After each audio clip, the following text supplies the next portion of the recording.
Sa silangang bahagi ng Visayas, makikita ang magandang isla na hitik sa magagandang tanawin, kasaysayan at kalikasan. Matatagpuan ito sa Timog Kanluran ng probinsya ng Samar kung saan ang dalawang isla ay pinag-uugnay ng isang mahabang tulay sa Pilipinas. May hula ba kayo? Ako si Edric Calma at ito ang Wow sa Leyte.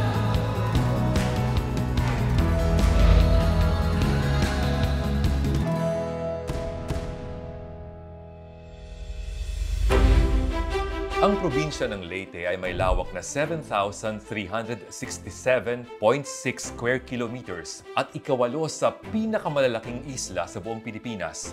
Ang isla ay nahati sa dalawang lalawigan, ang Northern Leyte at ang Southern Leyte. Sa hilagang parte ay matatagpuan ang isla ng Samar. Sa parteng timog silangan naman makikita ang Dinagat Island. Sa may kanlurang bahagi naman ito, makikita ang Dagat Camotes. Ang probinsya ng Leyte ay binubuo ng 3 syudad at 40 munisipalidad.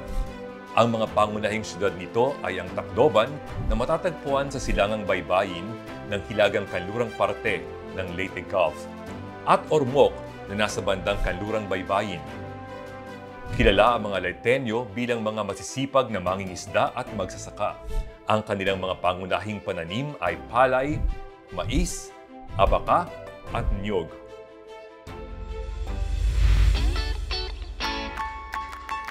Kilala ang Carigara Leyte sa mga itak nito na tradisyonal ang pagkakagawa at pati na ang mga disenyo.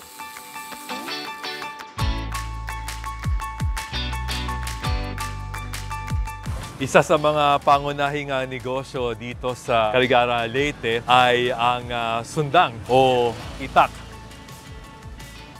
Kuya, tag-pira yan eh? Ito sir, 850. Yung handle niya is carabao horn. Ito? Opo. Ito, 650. Yung handle niya is kahoy lang, kaya mas mura siya. Parang pero pareho yung lang? niya is same lang. Same lang. Pareho lang yung material. Opo.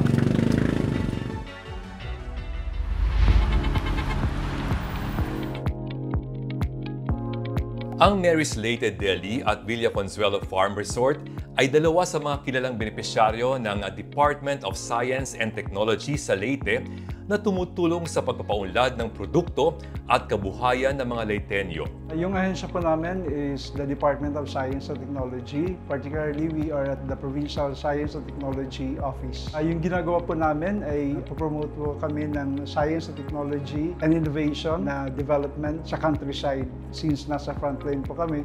We do that by implementing different programs and services of the Department of Science and Technology.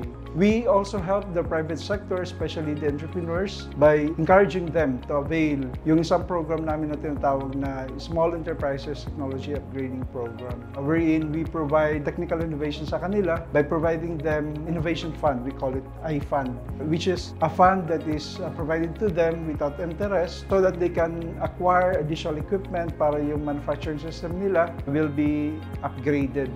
And of course, pag ma-upgrade yung manufacturing system nila, they will have higher production capacity and at the same time, better quality of products. Dahil sa iba't ibang uri ng mga pananim na matatagpuan sa isla, mayaman din ang Leyte sa mga masasarap na pagkain o delicacies, tulad ng binagol at moron sa Tacloban, pastillas sa Carigara, at roskas naman sa Barugo. Ang Mary's Leyte Deli ay kilalang gumagawa ng masarap na moron, isang klase ng pagkain na gawa sa glutinous rice, coconut milk at sugar. Hinahaluan din ito ng dark tablea, chocolate at peanuts. Masarap itong kapartner ng kape at tsaa.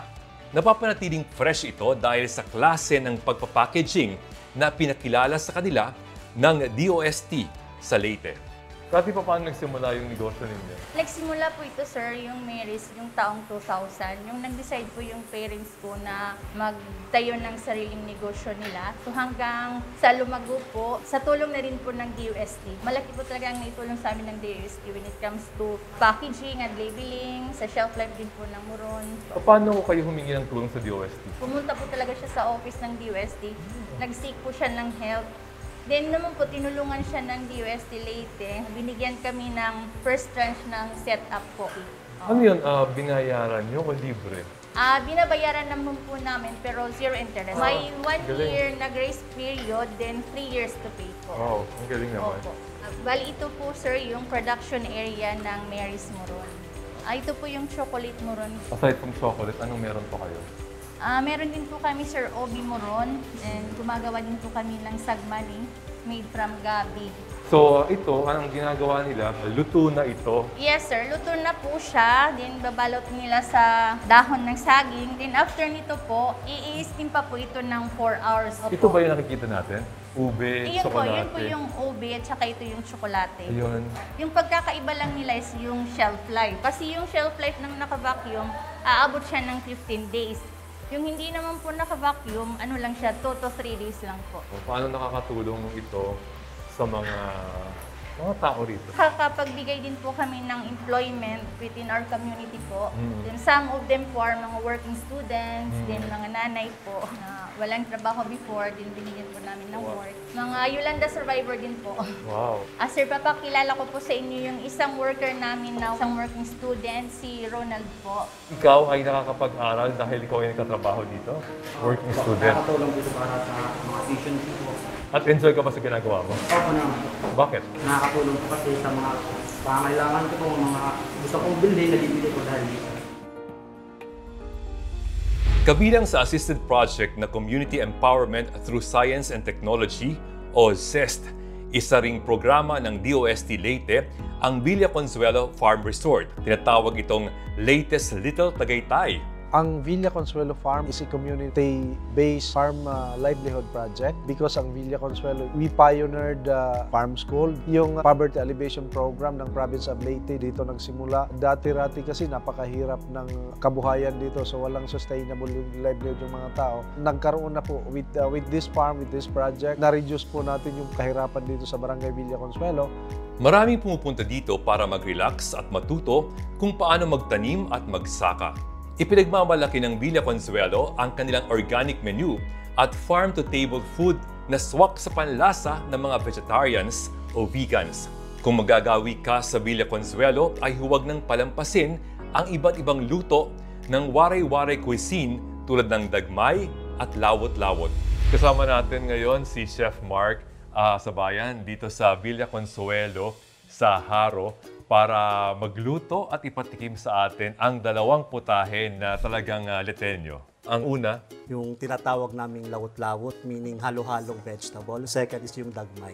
dagmay. Yes. Simulan natin sa lawot-lawot. Yes po. Sige. So yung una natin gagawin, let us boil the second extraction coconut. Yung una natin ilalagay yung mga spices, yung mga herbs and spices natin. Ano tong nilagay na? Lemongrass, Lemongrass, onions, ginger, ginger, meron tayong red and green bell pepper. Yung next natin na ilalagay is yung tinatawag naming balikotos. Balikotos. Young taro leaves or gabi. Ilalagay lang natin dito and let it boil. Pwede tayong maglagay ng talong. talong. Yung inuuna natin, yung mga spices at saka herbs para ma-incorporate yung flavor. Next natin na nalalagay is yung mga matagal lutuin. Oo. Ngayon, pag makulo na siya, nakita natin kulang yung second extraction, lagay natin. Doon na natin ilalagay yung rest ng ating mga vegetables. Ito yung harom natin. Yung harom is red amaranth or purple amaranth. Ito yung maglalagay ng color or kulay sa lawot-lawot natin. Pagkalagay natin, ilalagay na natin yung mga sunod na mga vegetables natin. Ito yung kamote tops, and then ito yung agitway, hibiscus species niya ng vegetables. So, lagay lang natin ng konti. Lalagay na natin ito ng malunggay, moringa, saka yung pako. So, makikita mo, basic lang talaga yung pagluto. And ito yung magdadala ng flavors niya, yung tinatawag nating lemon basil. So, little bit of okra. Okay. So ngayon, pwede nating lagyan ng ganito. Yung tinatawag naming bulad or Bulad. dried fish. So doon na nagkakaroon ng iba't ibang variations. Oo. Pag nakita natin medyo naluluto na siya, doon na natin lalagyan ng little bit of flavor. Yung asin natin. Then hihintayin lang natin na maluto. So, pag okay na yan, lalagyan na natin ng pampalapot niya. Yung, Ito yung ano, pinaka first extraction, kakanggata. Kakanggata. So, lagay lang natin, at least half cup. Makikita mo, magsaside-side yan. Okay, so a little bit of salt to taste. So, kanina, first natin nilagyan ng asin para magkaroon ng flavor. Ngayon, just to adjust the taste according to our palate. Okay, plating na tayo. Okay, sige. Hindi matagal lutuin ito. Yes, so makikita mo, crunchy-crunchy yung vegetables natin. Marasa ang lawot-lawot. Galing. Perfect. Pagkatapos lutuin yung lawot-lawot, ang lulutuin naman niya ngayon ay dagmay. So ngayon naman, yung paggawa ng dagmay, medyo delicate siya.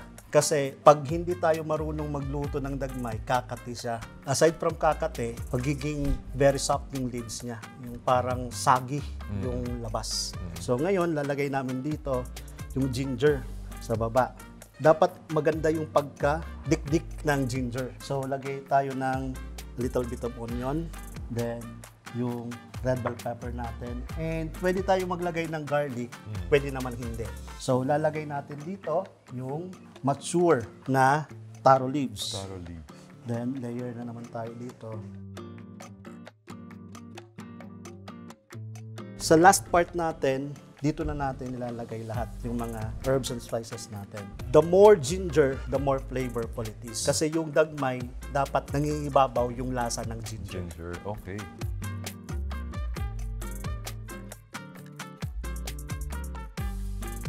Then, pagkatapos, second extraction ng coconut.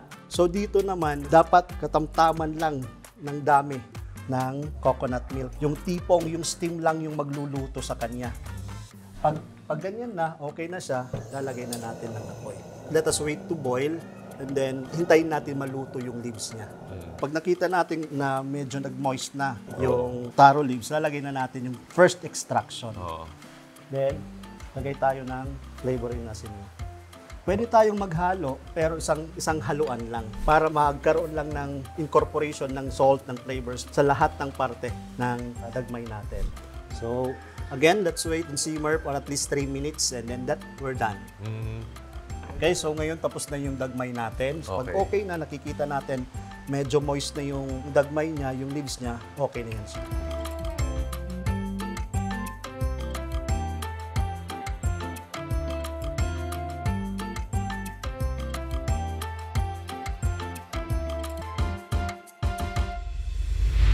Kung relaxing view naman ang hanap ninyo, tamang-tama sa inyong listahan ang Lake Danao Natural Park dito sa Ormoc. Ang Ormoc ang pinakamalaking syudad sa Leyte at ang Lake Danao Natural Park ay isa sa mga dapat pasyalan dito.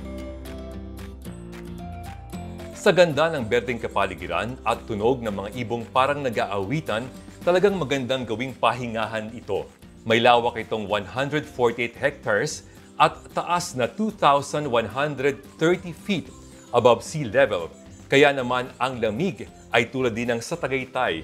Ayon sa mga eksperto, ang lawang ito, kagaya rin ng Taal Lake, ay dulot ng mga volcanic eruption. May floating rafts o mga balsa na maaring sakyan para sa bonding ng pamilya o mga kaibigan.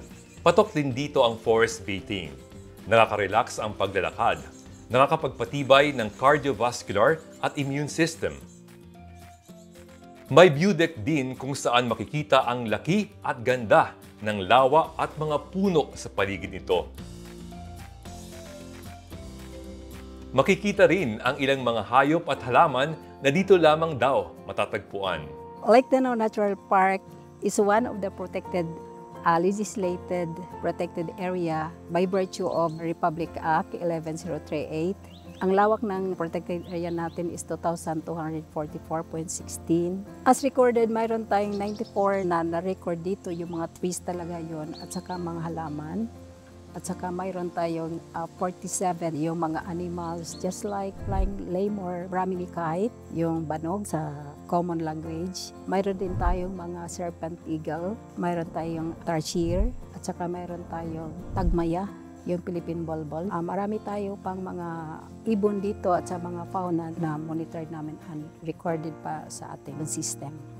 dapat nating pahalagaan kasi itong protected area na to, ito ang nagsusupply ng mga water doon sa sa Tacloban City at saka yung 7 municipalities. Marami po tayong mga interventions dito para panatili nating maganda itong Lake Danao Natural Park. So isa sa mga ginawa po namin dito is nakipag-collaborate kami sa mga state universities and colleges. Sila ang tutulong sa amin sa paggawa ng scientific carrying capacity study. So gusto natin na hindi sosobra yung mga bisita natin. Meron din po tayong responsible ecotourism para naman sa mga bisita. Lahat ng mga bisita natin dito, pagpasok pa lang sa gate doon, nagbibigay na kami ng mga orientations, ng mga briefing sa mga do's and don'ts dito sa Natural Park. Meron din po tayong partnership sa ating local government unit, yung tinatawag natin na Solid Waste Management Program. Meron tayong 7 barangays na nasa territory ng Lake Danao Natural Park, kaya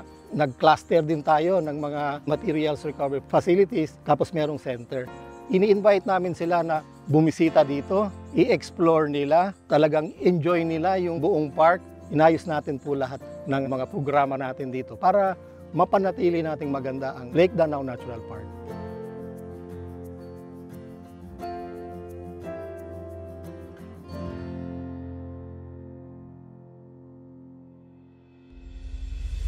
Tunay na maraming beses nang napatunayan na mahalaga ang kalikasan sa tao. Mahalaga rin ang aktibo at sama-samang aksyon ng tao para pangalagaan ang kalikasan. Ang ganda ng Leyte at mga lugar sa Pilipinas ay mananatili hanggang ang mga tao ay patuloy itong pinangangalagaan. Ako si Edric Calma at ito ang Wow sa Leyte.